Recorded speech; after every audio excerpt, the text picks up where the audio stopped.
Here's the thing about setting up a home STEM lab for your teenager. Most people get it backwards. They think it's about buying the flashiest gadgets or filling a room with expensive equipment. But I've spent more than a decade outfitting fabrication labs and maker spaces, and I can tell you the difference between a space that actually builds skills and one that just collects dust comes down to intentional choices about infrastructure. I'm Kazuki Tanaka, and I've worked as an industrial designer and fabrication lab specialist, focusing on digital manufacturing, prototyping, and hands-on maker education. I've seen what works and what doesn't when it comes to equipping spaces where teenagers develop real engineering, computer science, and research capabilities. You're listening to the STEM Lab podcast. Quick note before we get started. Everything you'll hear today comes from thoroughly researched, human-written content verified by actual specialists in the field, but the voice you're hearing is AI-generated. Just wanted to be upfront about that. If you've been listening for a while, thank you so much. It means a lot knowing these episodes are useful. And if you're new here, glad to have you. We release new episodes every Monday, Wednesday, and Friday, covering maker education, STEM projects, and equipment guides for parents and educators. Let's jump into this one. If you're setting up a home STEM lab for a teenager, you're not just buying equipment, you're building a progressive environment where they develop actual skills used in professional careers. I've equipped dozens of these spaces, and the gap between a functional lab and what basically becomes a glorified toy closet comes down to making the right infrastructure choices from the start. This covers the essential categories, from computing platforms to measurement tools, that transform a bedroom corner or garage space into a legitimate skill development workshop for teens aged 13 to 18. Let's start with the computing and programming foundation. Your home STEM lab needs a solid computing base that supports multiple programming environments and CAD software. I'm not talking about a gaming rig here. You need flexible, expandable platforms that your teen can actually use to learn. First up, get a dedicated development computer that isn't shared with the rest of the family. This needs at least 16 gigabytes of RAM, a discrete GPU for CAD work, and the ability to dual boot Linux and Windows. Here's why this matters. Your team needs admin privileges to install development environments, configure software, and yes, break things safely. I've seen too many kids absolutely hamstrung by locked-down family computers. The capability milestone here is independent software configuration and troubleshooting. This machine should be able to run Arduino IDE, Python environments, Fusion 360, and Prusa Slicer all at the same time without choking. Next, get a Raspberry Pi 4 with the 8 GB model. Check the show notes for a link to the current price. This serves as both a learning platform and a dedicated project computer. You'll need a 5-volt, 3-amp USB-C power supply, the official one is recommended, plus a 32 GB or larger micro SD card for the operating system and active cooling for sustained loads. This runs Python, Scratch, and Arduino IDE via command line, and it supports GPIO hardware interfacing. This teaches Linux fundamentals and embedded computing, which are skills that transfer directly to robotics and IoT careers. Budget around $120 for the complete starter kit. For Arduino, get the official starter kit with a genuine Uno R3 board. Check the show notes for a link to the current price. Yes, clone boards work, but the official kit includes a projects book with tested code examples that actually work. Arduino IDE runs on Windows, Mac, and Linux, and it supports C++ with simplified libraries. Here's the progressive learning path. Arduino bridges the gap between block coding and professional embedded programming. After your teen masters this, they can transition to STM32 or ESP32 platforms, which are actually used in commercial products. If you want more guidance on choosing the right starting point, we've got a comparison of Arduino versus Raspberry Pi for teens on the site. You also need an external monitor, at least 24 inches at 1080p resolution. Coding on a laptop screen is miserable. Dual monitor setups genuinely increase productivity for CAD modeling and debugging. I recommend IPS panels for color accuracy when designing 3D prints. Mount it on an adjustable arm because your teen's workspace ergonomics actually matter during multi-hour build sessions. Get a mechanical keyboard and a precision mouse. This might sound indulgent, but tactile feedback matters for programming. I've watched kids' typing accuracy improve 20 to 30% just by switching from mushy laptop keyboards to mechanical switches. For CAD work, get a mouse with actual DPI switching, not a $10 office mouse. The skill outcome here is developing muscle memory for keyboard shortcuts that are essential in professional software. Set up version control and collaboration accounts, GitHub, GitLab, or Bitbucket. Version control is the differentiator between hobbyist and professional development practices. By 16, your teen should be committing code, writing documentation, and managing repositories. This isn't optional if they're serious about computer science or engineering careers. For storage, I recommend a 1 terabyte external SSD for local project backups, plus cloud sync through Google Drive, Dropbox, or self-hosted Nextcloud. Make sure it's USB 3.0 minimum for transfer speeds. Teaching backup discipline now prevents the absolute devastation of losing semester-long projects to hard drive failures. I've seen it happen too many times. Now let's talk about digital fabrication tools. This is where your home STEM lab for teenagers really diverges from elementary setups. Teens can handle real fabrication equipment with proper training and safety protocols. For 3D printing, I strongly recommend the Prusa i3 MK4 or Bamboo Lab P1S over budget models. Check the show notes for a link to the current price. This requires a dedicated 120-volt 15-amp circuit, a 24 by 24-inch footprint with clearance, and active ventilation for ABS printing. It slices with Prusa Slicer, which is open source, Bamboo Studio, or Cura, and supports PLA, PETG, ABS, and TPU filaments. Here's the capability milestone. By 50 print hours, teens should master bed leveling, support generation, and slicing strategy. By 200 hours, they're designing functional mechanical assemblies with tolerance compensation. This is the same tech stack used in product development studios. We've got a detailed guide to choosing your first 3D printer for teens that covers the decision matrix. Budget around $800 to $1,200 for a quality enclosed printer.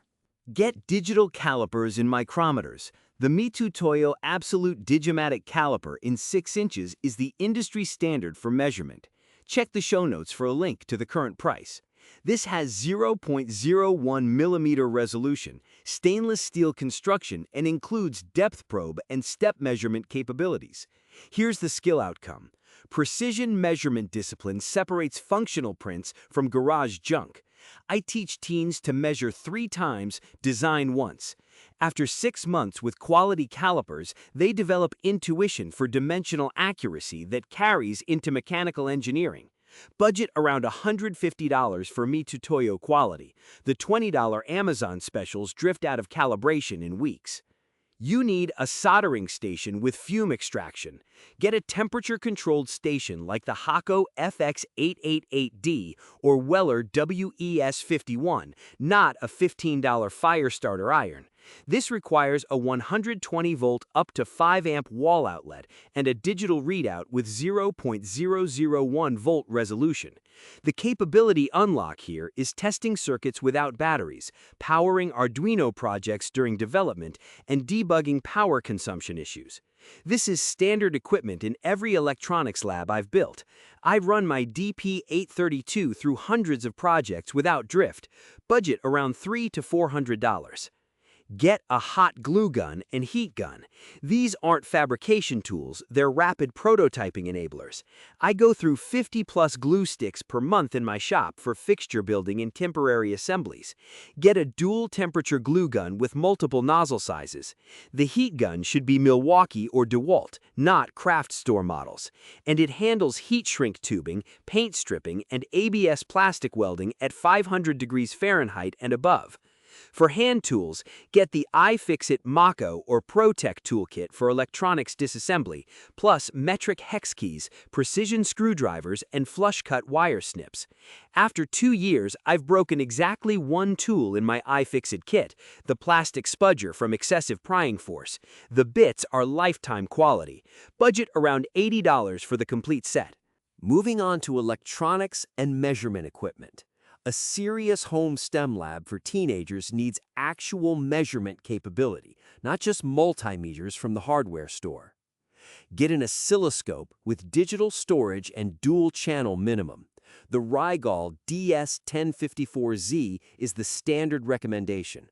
100 MHz bandwidth, 4 channels, 1 gigasample per second sampling rate.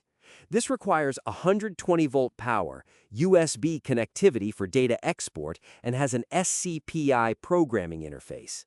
The technical capability here is debugging PWM signals, analyzing sensor outputs, and understanding frequency domain behavior. This is career preparation. It's the exact model used in university electrical engineering labs and many professional electronics benches. I've tested signal integrity on hundreds of Arduino projects with mine.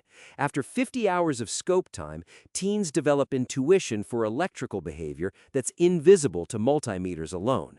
Budget around $400. Get a true RMS auto-ranging multimeter. Fluke 87V or Klein MM700 for professional-grade measurement. This has Cat 3 and 4 safety rating, 0.1% DC accuracy, and capacitance, frequency, and temperature modes. Here's the durability reality. I've dropped my Fluke 87V off workbenches a dozen times over 8 years, still calibrated. The $30 meters don't survive that treatment. Proper multimeter technique, testing continuity, measuring current in circuit, identifying failed components is fundamental electronics literacy. A logic analyzer with 8 or more channels is incredibly useful. Soleil Logic 8 or a compatible clone for digital signal debugging. This works with Soleil software on Windows, Mac, and Linux, and it automatically decodes I2C, SPI, UART, and CAN protocols.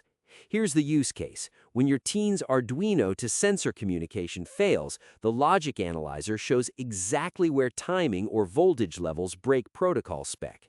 This tool bridges the gap between it doesn't work and the I2C ACK bit is missing because pull-up resistors are wrong. Budget around $200 to $500 depending on features. Get breadboards and jumper wire sets. Get at least 5 830-point breadboards minimum because projects expand to fill available space. I recommend the MB102 style with power rails. Pair these with quality male-male, male-female, and female-female jumpers from Alegu or Edgelex sets. Here's the lab reality. Cheap jumpers have intermittent connections that cause absolutely maddening debug sessions. After fighting bad wires for years, I only stock known good brands now. You need component storage and an inventory system, stackable drawer organizers like Acromills with a label maker. By Project 20, your teen will accumulate hundreds of resistors, capacitors, LEDs, and ICs. Without organization, every build starts with 30 minutes of scavenging. I use a spreadsheet inventory linked to drawer labels, so when stock runs low, reorder triggers automatically. A function generator that's arbitrary waveform capable is useful for advanced work. JDS 6600 or Siglent SDG 1032X for signal injection and testing. This requires 120-volt power, has USB or Ethernet connectivity, and 0 to 60 MHz frequency range. The advanced skill unlock here is creating test signals for filter circuits, driving stepper motors, and simulating sensor outputs. This overlaps with university-level electronics coursework. Budget around $150 to $400 depending on features. Now, robotics and mechanical systems. Moving beyond basic robotics kits for kids, teenagers need platforms that teach mechanical engineering alongside programming. LEGO Technic or Spike Prime expansion sets. I know, LEGO seems elementary, but the LEGO Spike Prime set teaches mechanical advantage, gear ratios, and structural integrity faster than anything else I've used. Check the show notes for a link to the current price. Spike Prime runs Python and Scratch, connects via Bluetooth, and includes 6 motors and multiple sensors in the base kit. Here's the progressive path. Use this for rapid mechanical prototyping, then migrate working designs to custom 3D printed frames and Arduino control. There are no ongoing consumables costs because sets last indefinitely with care. We have a Lego versus VEX comparison on the site that explores the trade-offs. Get a servo motor assortment with both hobby and continuous rotation types. Tower Pro MG996R Metal Gear servos for high torque applications, SG90 micro servos for compact builds. These require 5 to 6 volt power supply with adequate amperage, 1 amp per servo minimum. The technical skill here is understanding PWM control, torque curves, and mechanical load calculations. I stock 10 or more servos in various sizes because they're consumable items that burn out under abuse. Stepper motors and driver boards are essential for precision. NEMA NEMA 17 steppers paired with DRV 8825 or A4988 drivers for precision motion control. These are controlled via Arduino using the Excel stepper library and require an external 12-volt power supply. Here's the career relevance. CNC machines, 3D printers, and industrial automation all use stepper control. After building a 2-axis plotter, teens understand motion planning at a mechanical level. DC motors and motor controllers round out the basics. 12-volt DC motors in 775 or 550 size with L298N or VNH5019 H-bridge controllers. This requires an external 12-volt 5-amp or higher power supply and heat sinking for sustained loads. Safety note: these motors draw 5 to 10 amps under load. Improper wiring causes fires. I teach proper fusing and wire gauge calculation before teens power up their first high-current circuit. For chassis components and structural materials, keep aluminum extrusion like 2020 or 8020 series, acrylic sheet stock, carbon fiber rods, and hardware on hand. This requires a saw, drill press, and tapping tools for fabrication. I keep a 10-foot section of 2020 extrusion in stock because it's the universal frame material for custom builds. Pair it with T-slot nuts, corner brackets, and threaded rod for adjustable assemblies. If your teen is competition inclined, look at competition robotics platforms like FRC, VEX, or First Tech Challenge. VEX V5 or Rev Robotics kits teach industry-standard CAD, programming, and teamwork skills. VEX uses VEX code with C++, Python, or blocks, and FTC uses Android Studio with Java or blocks. Here's the career acceleration. FRC and FTC experience is explicitly called out in engineering school applications and tech internship postings. There is a subscription requirement, though. Annual competition registration runs $275 to $400 plus field element costs. Our Robotics Learning Path Guide maps competition progression. Let's talk about scientific measurement and data collection. A home STEM lab for teenagers should support legitimate data collection for citizen science projects and science fair work. Get an environmental sensor platform that's calibrated and data logging capable. The SparkFun Environmental Combo Breakout, or Adafruit BME688, measures temperature, humidity, pressure, and VOC with I2C output.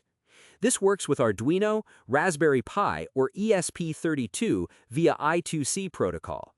It requires 3.3-volt regulated power and an outdoor weatherproof enclosure for field deployment. Here's the calibration requirement. Cross-reference against NIST traceable instruments annually for science fair validity. I detail the calibration process in another guide on the site. Budget around $50 to $80 per sensor node. Water quality testing equipment is important for environmental projects. Hatch or Lamott colorimetric test kits for pH, nitrates, phosphates, and dissolved oxygen. This requires distilled water stock, refrigerated reagent storage, and a disposal plan for chemical waste. The skill outcome here is proper sampling technique, chain of custody documentation, and statistical analysis of field data. This mirrors professional environmental monitoring workflows. Our water quality testing guide covers kit selection. Air quality sensors for both particulate and gas are valuable. Plant Tower PMS 5003 for PM2.5 and PM10 particulates, MQ series sensors for CO2, CO, and VOC gases. Here's the technical reality. MQ sensors are not accurate. They're qualitative indicators only. For legitimate air quality data, budget around $200 to $300 for SDS011H or Sensirion sensors with actual calibration curves. Safety requirement: CO sensors are non-negotiable in labs with soldering or 3D printing. A digital microscope with USB connectivity and 1000x or higher magnification is incredibly useful.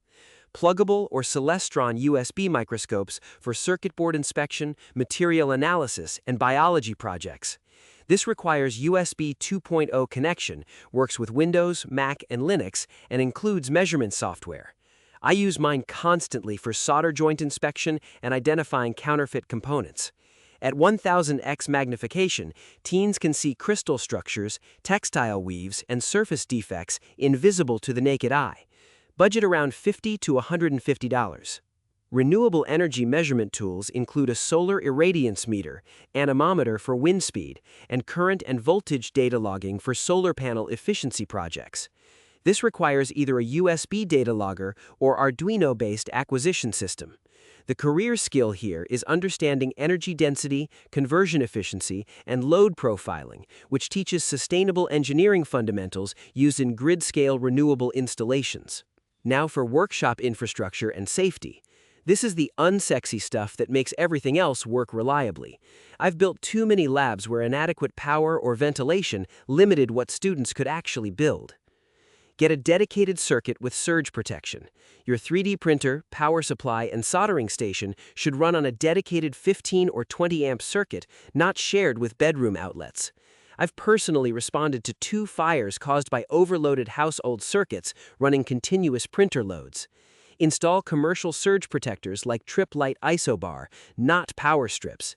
Budget around $200 for electrical upgrade if needed. This is non-negotiable safety infrastructure. An active ventilation system is essential. An inline duct fan like AC Infinity Cloudline series with activated carbon filter for soldering and 3D printing fumes. You need 200 CFM or more for a 10 by 10 room, ducted to exterior or filtered recirculation with variable speed control. Here's the safety reality. PLA emits ultra-fine particles. ABS produces styrene. Solder flux releases volatiles. Proper ventilation isn't optional, it's respiratory health protection. I monitor PM2.5 levels with an air quality sensor during prints. Our home STEM lab safety guide covers ventilation calculations. Set up an ESD-safe workstation, anti-static mat with wrist strap ground connected to building ground via 1 megaohm resistor. You need at least a 24 by 36-inch mat, a 6-foot coiled ground cord, and ESD-safe storage bins. Here's the technical requirement. Modern ICs fail from static discharge below human perception threshold. After I started enforcing ESD protocol, my students' mysterious component failures dropped 80%. Task lighting should be adjustable and daylight spectrum. A magnifying desk lamp with LED ring like BrightTech LightView or similar. Get 5,000 to 6,500 Kelvin color temperature, steepless diving, and an articulating arm. Here's the ergonomic reality. Proper lighting prevents eye strain during multi-hour soldering sessions. I run 1,000 to 2,000 lux at work surface, measured, not guessed. Fire safety equipment is non-negotiable. ABC-rated fire extinguisher at least 5 pounds, smoke detector with battery backup, and a fireproof container for LiPo battery charging and storage. Review extinguisher operation before first use, replace every 5 years, and inspect the pressure gauge quarterly. I store all lithium batteries in LiPo-safe bags inside metal ammo cans. This isn't paranoia. I've personally dealt with 2 lipothermal events. Organization and storage systems make a huge difference. Modular shelving like IKEA Ivar or Gladiator, tool chest with drawer organizers, pegboard with labeled tool shadows. Here's the lab efficiency. Organized workspace reduces project startup time from 30 minutes finding tools to 5 minutes actually building.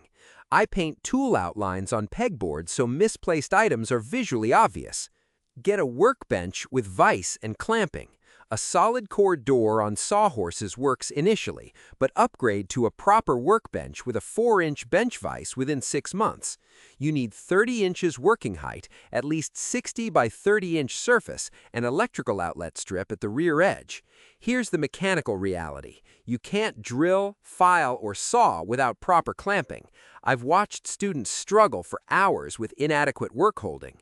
Now, let's cover software and learning platforms. This is the digital infrastructure that connects physical builds to computational thinking. Your home STEM lab for teenagers needs these regardless of project focus.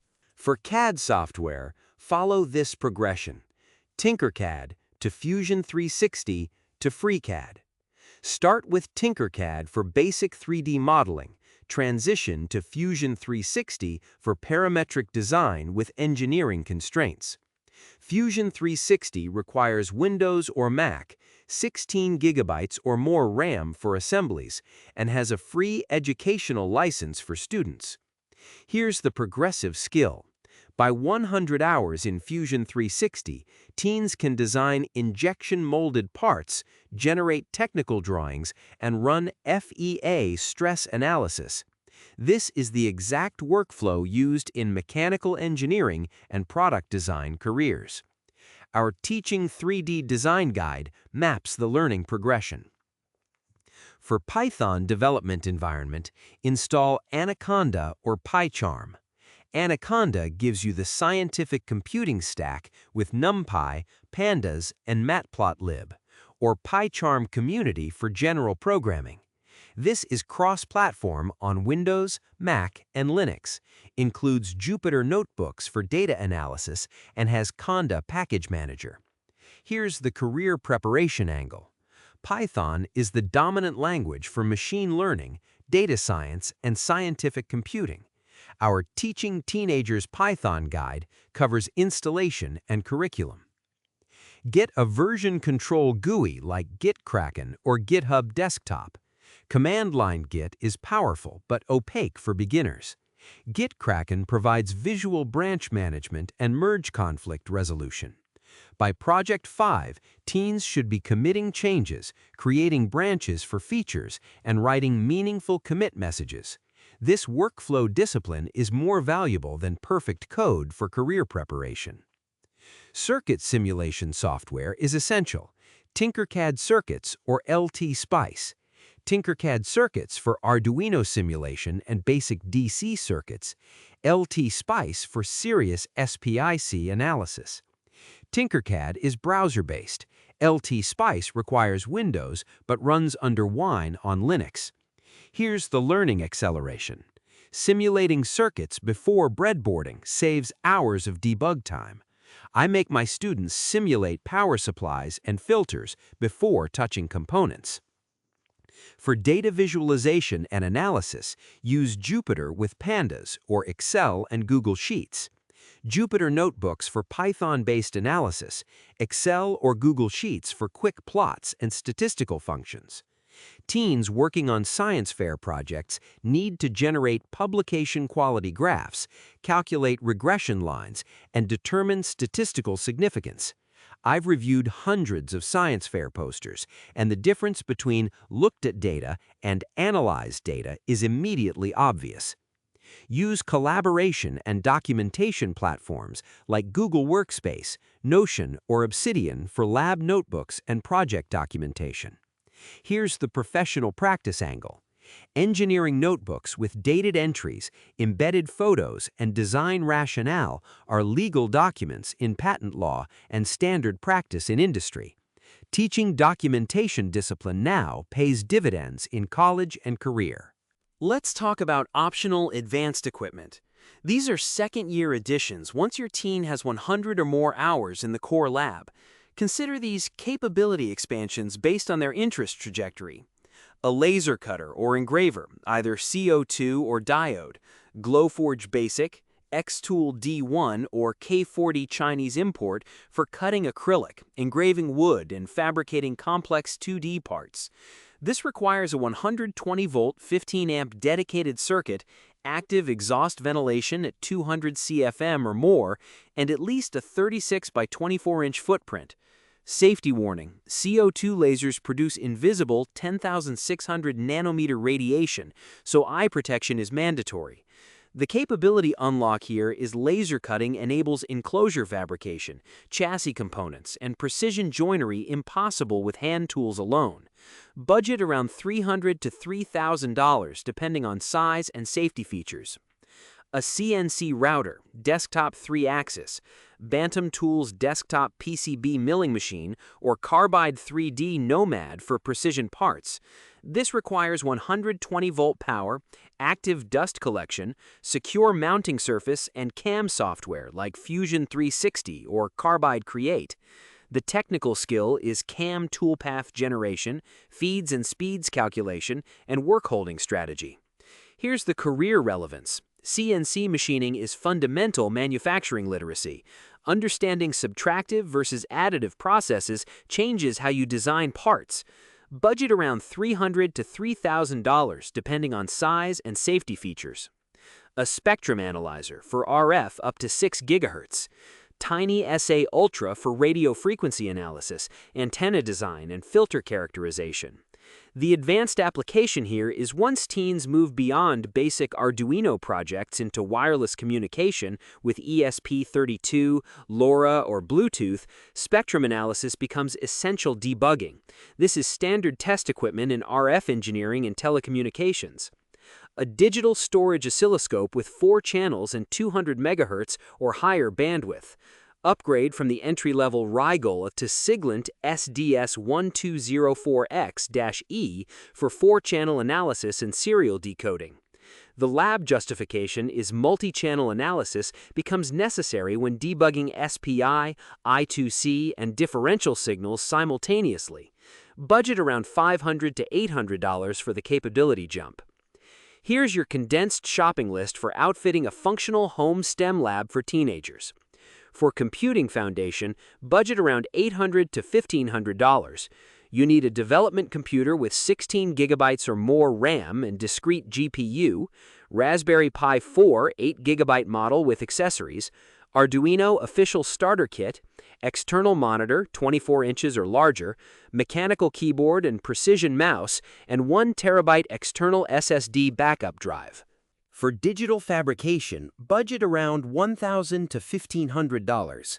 Get an enclosed FDM 3D printer like Prusa or Bamboo, digital calipers at Mitutoyo quality, temperature-controlled soldering station, benchtop power supply with dual channels, heat gun and hot glue gun, and precision hand tool set like iFixit.